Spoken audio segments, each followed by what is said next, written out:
Creator ಕೋಲಾರಿಂದ, ಅವರು refer ಮಾಡ್ತಾರೆ. ಅವನಿಗೂ ನಾವು ಸರ್ ಹಂಗೆ ಮಾಡಾಗಿಂದ್ರೆ ಅವನು ನಾವು ಸೇರಿಸ್ಕೊತಿರಲ್ಲ ಸರ್, ಅವನು ಬಾ ಅಂತ ಕರಿತೀನಿ. ಕರೆದ್ಬಿಟ್ಟು ನಡ್ರಿ ಹೋಗೋಣ ಅಂತ ಪಾದ ಸ್ಟಾರ್ಟ್ ಮಾಡ್ತೀವಿ.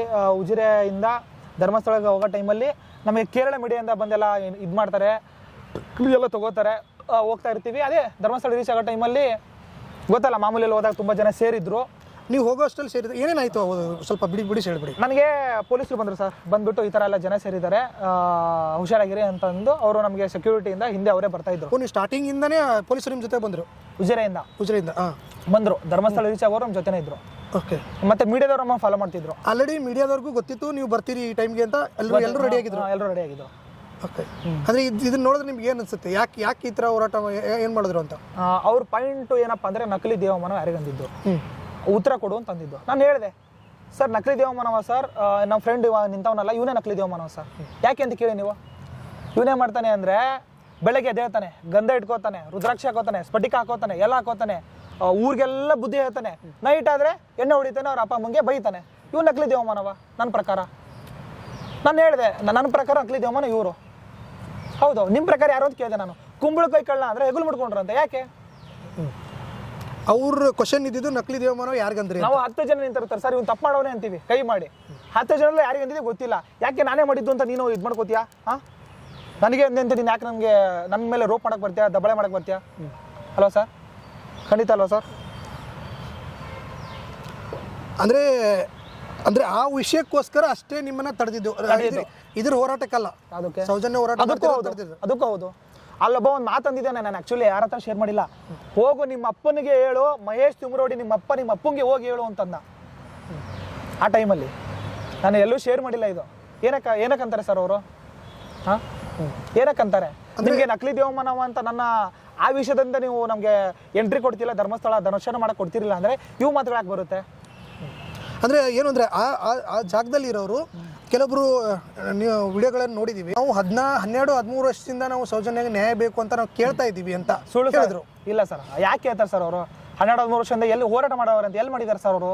ಒಂದು ಕ್ಲಿಪ್ ತೋರಿಸಿ ಏನೋ ಮಾಡಲಿ, ಏನು ಹೋರಾಟ ಮಾಡಿದ್ದಾರೆ ಸರ್ ಅವರು?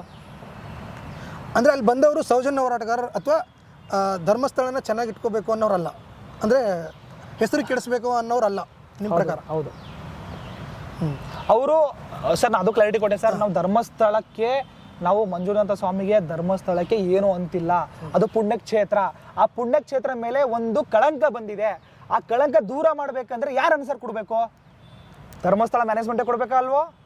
ಅಲ್ವಾ? ಒಬ್ಬ ಸ್ಟೂಡೆಂಟ್ ತಪ್ಪು ಮಾಡಿದರೆ ಶಿಕ್ಷಕನ ಬಂದು ಆನ್ಸರ್ ಕೊಡ್ತಾರೋ ಕೊಡಲ್ವೋ? ಅದೇ ಥರ ನೀವೇ ಉತ್ತರ ಕೊಡಬೇಕು. ನೀವು ಯಾಕೆ ಹಿಂದೆ ಸರಿತಿದ್ದೀರಾ? ನೀವು ಯಾಕೆ ಅದನ್ನು ಕವರ್ ಅಪ್ ಮಾಡ್ತಿದ್ದೀರಾ? ಅದಕ್ಕೆ ಜನಕ್ಕೆ ಡೌಟ್. ಇಡೀ ನಾಡಿಗೆ ಗೊತ್ತು ಏನಾಗಿದೆ ಅಂತೇಳಿ. ನಾವೆಲ್ಲ ಇಲ್ಲಿ ಬಂದು ಏನೋ ಒಂದು ಹೇಳ್ಬೋದು ಅಲ್ವಾ ಸರ್? ಓಕೆ. ಇದೆಲ್ಲ ಹೋರಾಟ ಆದಮೇಲೆ ಏನು ಫೈನಲ್ ಆಗಿ ಏನೆಲ್ಲ ಡಿಸಿಷನ್ ತೊಗೊಂಡ್ರಿ ನೀವು? ನಾನು ಎಲ್ಲಿಗೆ ಹೋದ್ರಿ? ಅದೆಲ್ಲ ಆಯಿತು. ಅದಾದಮೇಲೆ ಏನು ಪೊಲೀಸ್ ಸ್ಟೇಷನ್ ಕರೆದ್ರ? ಪೊಲೀಸ್ ಸ್ಟೇಷನ್ ಕರೆದ್ರು. ಅವರು ನಮ್ಮ ಪೊಲೀಸರು ಕೂಡ, ಪೊಲೀಸ್ ಇಲಾಖೆ ತುಂಬ ಹೆಲ್ಪ್ ಮಾಡಿದ್ರು. ಅವರು ನಕಲಿ ದೇವಮಾನ ಯಾರಿಗೆ ಅಂದಿದ್ದು ಅಂತ ನಮ್ಮ ಕೇಳಿದ್ರು ಅವರು ಒಂಥರ. ಬಟ್ ನಾನು ಹೇಳಿದೆ ಈ ಥರ ಅಂತ ಅಂದೆ. ಎಲ್ಲಿ ಹೋಗ್ತೀರಾ ಅಂದರು. ಸರ್, ಸೌಜನ್ಯ ಅವರ ಸಮಾಧಿಗೆ ಹೋಗ್ಬಿಟ್ಟು ದರ್ಶನ ತೊಗೊಂಡ್ಬಿಟ್ಟು ಬರ್ತೀವಿ ಅಂದ್ವಿ. ಇವಾಗ ಸನ್ನಿವೇಶ ಸರಿ ಇಲ್ಲ, ತುಂಬ ಕ್ರಿಟಿಕಲ್ ಇದೆ, ಬೇಡ ಹೋಗಕ್ಕೆ ಹೋಗಬೇಡಿ. ಜನ ಎಲ್ಲ ವೇಟ್ ಮಾಡ್ತಿದ್ದಾರೆ ಹೊರಗಡೆ, ದಂಗೆ ಎದ್ಬಿಟ್ಟಿದ್ದಾರೆ, ಏನೋ ನಿಮಗೆ ಹಾನಿ ಮಾಡ್ಬೋದು, ನಿಮ್ಮ ಜೀವಕ್ಕೆ ಅಪಾಯ ಆಗ್ಬೋದು, ನಿಮ್ಮ ಜೀವಕ್ಕೆ ನಾವು ಜವಾಬ್ದಾರಲ್ಲ ಅಂದ್ಬಿಟ್ರು. ನೀವು ಊರಿಗೆ ಹೋಗಿ ವಾಪಸ್ ಅನ್ನೋ ಥರ ಮಾತಾಡಿದ್ರು? ಹೌದು, ಖಂಡಿತ. ಅಂದಾಗ ನಾವು ಅವ್ರಿಗೆ ಒಂದು ಪೊಲೀಸ್ ಇಲಾಖೆಗೆ ನಾವು ಒಂದು ರೆಸ್ಪೆಕ್ಟ್ ಕೊಟ್ಟು, ಸರಿ ಸರ್ ಓಕೆ ಅಂತ ಹೇಳಿ ಕಾರ್ ಹತ್ಕೊಂಡ್ಬಿಟ್ಟು ಬೆಂಗಳೂರು ಬಂದ್ಬಿಟ್ವಿ. ಓಕೆ.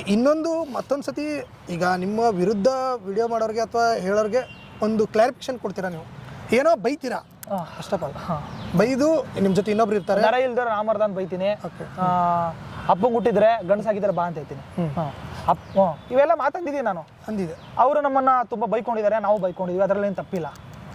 ಅದನ್ನ ಹೇಳೋ ರೀತಿ ಹೇಳ್ಬೋದಿತ್ತಲ್ಲ ಅಂತ ಹೇಳ್ಬಿಟ್ಟು ಅಷ್ಟೇ. ಆ್ಯಕ್ಚುಲಿ ಅವ್ರದ್ದು ಪಾಯಿಂಟೇ ತಪ್ಪಲ್ಲ ಸರ್. ನಾನೊಬ್ಬ ಒಂದೇನೋ ಪರ್ಸನಲ್ ಕ್ಲಾಸ್ನ ತಂದ್ಬಿಟ್ಟು ನೀನು ಆನ್ಲೈನ್ ತರ್ತೀಯ ಅಂದರೆ ಆನ್ಲೈನ್ ತಂದ್ಬಿಟ್ಟು ನೀನು 20 ಜನಕ್ಕೆ ಹೇಳ್ತೀಯ, ಎಲ್ರಿಗೂ ಹೇಳ್ತೀಯ ನೀನು, ಇವನು ಅಪೋಸಿಟಾಗಿ ವಿಡಿಯೋ ಮಾಡು ಅಂತೇಳಿ. ನಿನ್ನ ಮಾತನ್ನ ಕೇಳ್ತಾರೆ. ಯಾಕಂದರೆ ನೀನು ಒಬ್ಬ ಕಂಟೆಂಟ್ ಕ್ರಿಯೇಟ್ರು. ಎಲ್ಲ ಕಂಟೆಂಟ್ ಕ್ರಿಯೇಟರ್ ಮೈಂಡ್ನ ನೀನು ಇದು ಮಾಡ್ತೀಯ, ನೆಗೆಟಿವಿಂದ ಫಿಲ್ ಮಾಡ್ತೀಯ. ಈ ವ್ಯಕ್ತಿ ತಪ್ಪು, ಈ ವ್ಯಕ್ತಿ ಹಿಂಗೆ ಮಾಡ್ತಾವನೆ ಅಂತೇಳಿ. ಏನಕ್ಕೆ ಪರ್ಸನಲ್ ಕ್ಲಾಶು ರೀ? ಈ ಪಾದಯಾತ್ರೆ ಮ್ಯಾಟ್ರ್ ಅಲ್ಲ ಸರ್. ಇದು ಪಾದಯಾತ್ರೆ ವಿಷಯನೇ ಅಲ್ಲ. ಇದು ನಾನು ಅದೇ ಹೇಳ್ತಿರೋದು ಎಲ್ಲ ಕಂಟೆಂಟ್ ಕ್ರಿಯೇಟರ್ಗೂ. ನನ್ನ ಯಾರೆಲ್ಲ ರೋಸ್ಟ್ ಮಾಡಿದಾರೋ ಅವ್ರಿಗೆಲ್ಲ ಹೇಳೋದಂದೆ, ಇದು ಪಾದಯಾತ್ರೆ ವಿಷಯ ಅಲ್ಲ, ಇದು ಬೇರೆನೇ ವಿಷಯ ಐತೆ. ಅದಕ್ಕೋಸ್ಕರ ನಮ್ಮನ್ನು ಟ್ರೋಲ್ ಮಾಡಿ ನೆಗೆಟಿವ್ ಮಾಡ್ತಿರೋದು. ನೀವು ಸುಮ್ಮನೆ ಅವ್ರ ಮಾತು ಕೇಳಿ ತಪ್ಪು ನಿರ್ಧಾರ ತಗೋಬೇಡಿ. ಯಾಕಂದರೆ ನಿಮ್ಗೆ ಉತ್ತರ ಸಿಗುತ್ತೆ ಎಲ್ಲದಕ್ಕೂ ಖಂಡಿತ. ಅಂದರೆ ಈಗ ಒಬ್ಬರು ಪರ್ಸ್ನಲ್ ವಿಷಯಕ್ಕೆ ಇದೆಲ್ಲ ಬರ್ತಾ ಇರೋದಂತ. ಖಂಡಿತ ಹೌದು, ಅದು ಇಡೀ ನಮ್ಮ ಸರ್ಕಲ್ಗೆಲ್ಲ ಗೊತ್ತು ಸರ್ ಅದು. ಇನ್ನೊಂದು ನಾನು ಇನ್ನ ಜೊತೆ ಇದ್ದೀವೆಲ್ಲ ಫೋಟೋ ತೋರಿಸ್ತೀನಿ ಸರ್, ನಾವು ಸ್ಟೋರಿಯಲ್ಲಿ ಹಾಕೊಂಡಿದ್ದು ಆ ವ್ಯಕ್ತಿದು. ಓಕೆ, ಇನ್ನೊಂದ್ಸಲಿ ಪಾದಯಾತ್ರೆ ಮಾಡಬೇಕು ಅಂತೇಳಿ ಪ್ಲಾನ್ ಮಾಡಿ ಒಂದು ವಿಡಿಯೋನು ಮಾಡಿದ್ರಿ. ಹೌದೌದು. ಏನು ಮಾಡಬೇಕು ಅಂತಿದೆಯಾ, ಏನು ಸ್ಟಾಪ್ ಮಾಡಬೇಕು ಅಂತಿದೆಯಾ, ಯಾವ ರೀತಿ?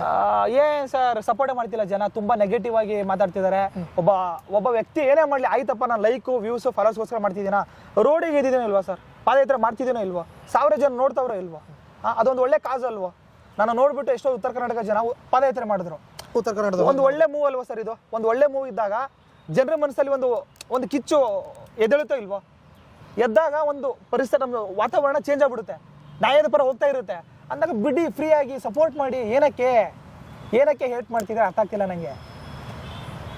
ತುಂಬ ವಿಚಾರಗಳನ್ನ ಕಿವಿ ಮೇಲೆ ಬಂದಿದೆ, ನಾನು ಅದಕ್ಕೆಲ್ಲ ಆನ್ಸರ್ ಕೊಡ್ತೀನಿ. ನಾನೇನೂ ತಪ್ಪು ಮಾಡಿಲ್ಲ ಗುರು, ನಾನು ಯಾರಿಗೂ ಭಯ ಪಡಲ್ಲ, ಇದು ಅರ್ಥ ಮಾಡ್ಕೊಳ್ಳಿ. ನಾನು ಯಾವುದು ತಪ್ಪು ಮಾಡಿಲ್ಲ, ನಾನು ಹಿಂದೂ ವಿರೋಧಿನೇ ಅಲ್ಲ, ನಾನು ಒಬ್ಬ ಹಿಂದೂ, ನಾನೊಬ್ಬ ಕಟ್ರಿ ಹಿಂದೂ.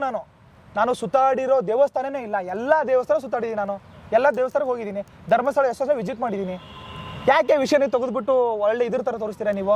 ಹಾಂ, ಅಂದರೆ ಎಲ್ಲರಿಗೂ ಕೊನೆಯದಾಗಿ ಹೇಳೋದು, ನಾನು ನಕಲಿ ಹೋರಾಟಗಾರ ಅಲ್ಲ, ನಾನು ಸೌಜನ್ಯ ಅವ್ರಿಗೆ ನ್ಯಾಯ ಸಿಗಬೇಕು ಅಂತ ಹೋರಾಡಿದ್ದೀನಿ, ನಮ್ಮ ಧರ್ಮಕ್ಕೆ ನ್ಯಾಯ ಸಿಗಬೇಕು ಅಂತ ಹೋರಾಡ. ಹೌದು ಸರ್, ನಮ್ಮ ಧರ್ಮಕ್ಕೆ ಸರ್ ಇವಾಗ ಬರ್ತಿರೋದೆಲ್ಲನೂ ಅಲ್ವಾ ಸರ್? ಧರ್ಮಸ್ಥಳ ನಮ್ಮದು ಸರ್, ಯಾರಪ್ಪಂದು ಸರ್ ಧರ್ಮಸ್ಥಳ? ನಮ್ಮದೇ ಅಲ್ವಾ? ಹಾಂ, ಹಿಂದೂಗಳದಲ್ಲ ಧರ್ಮಸ್ಥಳ, ಅದ್ರ ಮೇಲೆ ಕಳಂಕ ಬಂದಿದೆ. ಇವಾಗ ನಮ್ಮದು ಒಂದು ಇದಲ್ವಾ ಸರ್, ಇದು ಅಲ್ವಾ? ನಾವು ಅದನ್ನು ತೆಗಿಬೇಕು ಅಂದರೆ ಆನ್ಸರ್ ಸಿಗಬೇಕು. ನಮಗೆ ಆನ್ಸರ್ ಸಿಗಬೇಕು ಅಂದರೆ ಅದ್ರ ಬಗ್ಗೆ ಹೋರಾಟ ಮಾಡಬೇಕು. ಹೋರಾಟ ಮಾಡಿದಾಗ ಅದಕ್ಕೊಂದು ಸ್ಪಷ್ಟನೆ ಸಿಗುತ್ತೆ, ಆನ್ಸರ್ ಸಿಗುತ್ತೆ. ಸಿಕ್ಕಾಗ ಧರ್ಮಸ್ಥಳದೆಲ್ಲ ಕಳಂಕ ಹೋಗುತ್ತೆ. ಆ್ಯಸ್ ಇಟ್ ಈಸ್ ಮೊದಲಿನ ಥರ ಎಲ್ಲರೂ ಹೋಗಿ ದರ್ಶನ ಮಾಡ್ತಾರೆ. ಇವಾಗ ಧರ್ಮಸ್ಥಳ ದರ್ಶನ ಮಾಡೋಕ್ಕೂ ತುಂಬ ಜನ ಭಯ ಪಡ್ತಿದ್ದಾರೆ ಪಾಪ. ನೀವು ಈಗ RCBಗೆ ಸಪೋರ್ಟ್ ಮಾಡಿದ್ರಿ, ಅದೇ ರೀತಿ ನಮ್ಮ ಜನರು ಕೂಡ ನಿಮ್ಗೆ ಸಪೋರ್ಟ್ ಮಾಡಿದ್ರು. ಹೌದು. ಎಷ್ಟು ಫಾಲೋವರ್ಸ್ ಬಂದರು ಆ ಟೈಮಲ್ಲಿ? 160K ಇದ್ರು, 1,60,000. ನನ್ನ 20K ಫಾಲೋವರ್ಸ್ ಇದ್ದದ್ದು 1,60,000 ಆದರು.